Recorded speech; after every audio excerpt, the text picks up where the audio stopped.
Israel के यरूशलेम को एक बार फिर से दहलाने की कोशिश होती हुई दिखाई दे रही है। एक बार फिर से दहला दिया है यरूशलेम को। जी हां, हमास ने इस हमले की जिम्मेदारी कबूल की है। एक बड़ा हमला किया है इसराइल के यरूशलेम के रामोट इलाके में। आपको बताएं कि फायरिंग की आवाजें सुनी गई। रामोट इलाके में अफरा तफरी मच गई, जिसमें 6 लोगों के मारे जाने की अब तक की खबर आ रही है।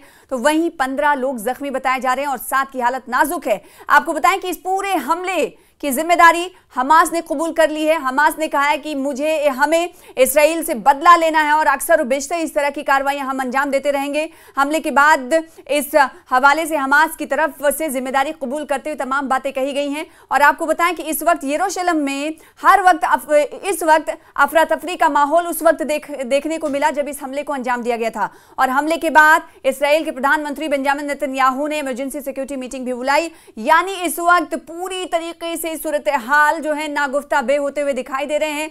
हर सतह पर जहां इसराइल अलग अलग ममालिक से इस वक्त भिड़ते हुए नजर आ रहा है, तो दूसरी तरफ हमास हो या फिर हुसी हो यमन के, वो अलग अलग तरीके से टारगेट करते हुए नजर आ रहे हैं। आज ही हमने देखा कि यमन के हुसियों की तरफ से रामोन एयरपोर्ट को निशाना बनाया गया था और इस तरह का निशाना बनाया गया था कि 2 से 3 घंटे तक ऑपरेशनल एक्टिविटीज को यानी उड़ानों को बंद कर दिया गया था। और दूसरी तरफ अब हमास ने भी खून का बदला खून और छट्टी का दूध याद दिलाने की कसम पहले से ही खा रखी है। तो इसी की बनिस्बत हमने देखा है कि हमास ने आज यरूशलेम में निशाना बनाया है। और हमला कैसे किया गया है, इस हमले में आपको बताएं कि अब तक 15 से ज्यादा लोग जख्मी बताए जा रहे हैं और कई लोगों की मौत हो गई है। एग्जैक्ट आंकड़ा जो है वो 6 लोगों की मारे जाने की खबर के हवाले से सामने आया है और ये आंकड़ा कहा जा रहा है कि बढ़ सकता है। और इसीलिए इस हमले के बाद इसराइली प्रधानमंत्री की तरफ से आनन फानन में एक मीटिंग बुलाई जाती है। और ये हमला जब हुआ तो उस वक्त कैसे हुआ, कौन लोग आए और फिर उन्होंने हमले को अंजाम दिया, ही आपको पूरी तफसील इस वीडियो के जरिए बताएंगे।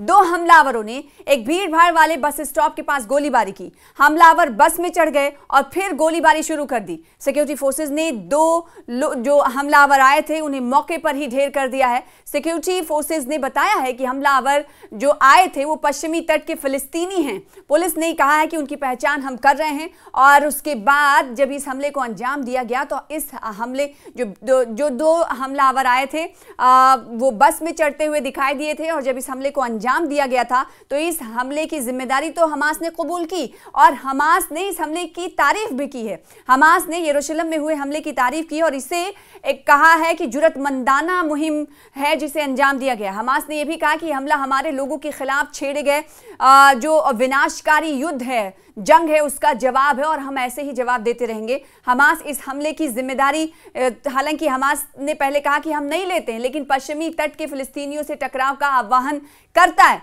सोमवार की पीर के दिन इस वाक़े को अंजाम दिया गया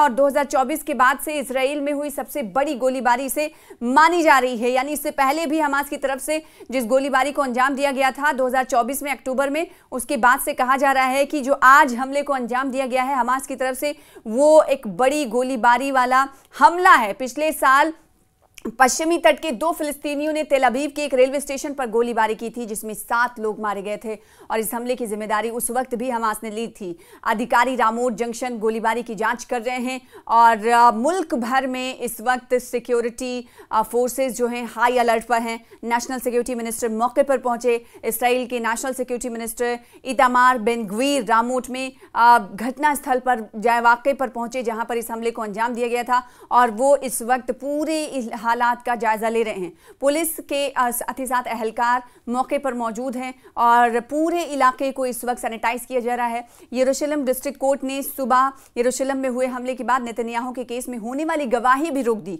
कोर्ट ने कहा कि सुनवाई कल की जाएगी।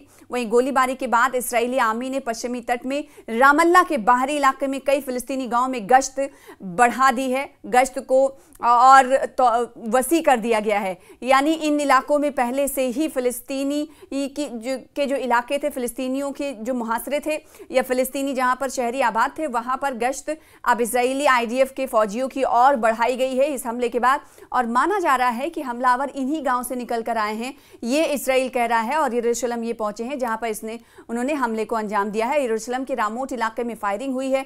एक बार फिर से आपको बताएं कि 6 लोगों को अब तक मारे जाने के हवाले से जानकारी मिली है, और ये तादाद कहा जा रहा है कि बढ़ जाएगी, क्योंकि जो ज़ख्मी अफराद हैं की तादाद भी अच्छी खासी है। 7 इसमें बताया जा रहा है कि उनकी हालत नाजुक है। हमास ने इस हमले की जिम्मेदारी हालांकि कबूल कर ली है। इससे पहले जब इस हमले को अंजाम दिया गया था, जब हमास की तरफ से कहा गया था कि हमला बहुत ही वीरतापूर्वक किया गया है, बहुत ही अच्छे से किया गया है, जो टारगेट पॉइंट्स थे हमने वो अचीव कर लिया है, और हमले की तारीफ की। उसके थोड़ी देर के बाद हमास ने इस हमले की जिम्मेदारी कबूल की है, और साथ ही साथ हमास ये कहता हुआ नजर आ रहा है कि इस तरह का हमला हमास नहीं रोकेगा, और ये इस तरह के हमले इसराइल पर जारी रहेंगे जब तक इसराइल खाना जंगी रोक नहीं देता, गज़ा और फ़लस्तीन के ख़िलाफ़ कदम को रोक नहीं देता। गज़ा में स्टार्वेशन की वजह से ही तो लोगों की अमवात, एक तरफ स्टार्वेशन की वजह से लोगों की अमवात होती है, और दूसरी तरफ हम देखते हैं कि अक्सर और बेशतर इस तरह के हमले होते हैं, और हमले में फ़लस्तीनी और गज़ा के लोग मारे जाते हैं,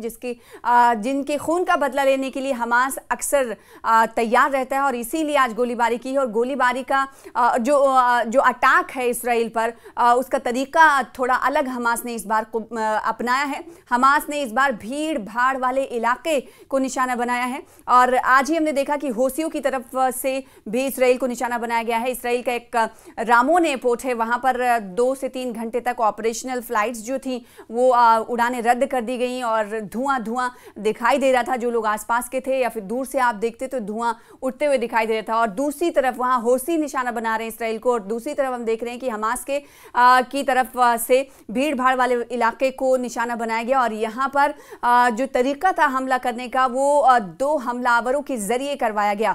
2 हमास के हमलावरों ने भीड़ भाड़ वाले इलाके बस स्टॉप के पास पहुंचे और फिर वहां पर गोलीबारी शुरू कर दी। और इस हमले के बाद इसराइल इस वक्त बिल्कुल इसराइल में इस वक्त अफरा तफरी का आलम है, और आनन फानन में सिक्योरिटी मीटिंग्स बुलाई गई हैं, और इस मीटिंग में खद्दुखाल और तमाम तरह का जायज़ा लिया जा रहा है कि आखिर ये हमलावर आए कहाँ से। शुरुआती तौर पे कहा जा रहा है कि पश्चिमी तट के फ़िलिस्तीनी होंगे, ये उधर ही से आए होंगे, जिसके बाद उन इलाकों में गश्त बढ़ा दी गई है।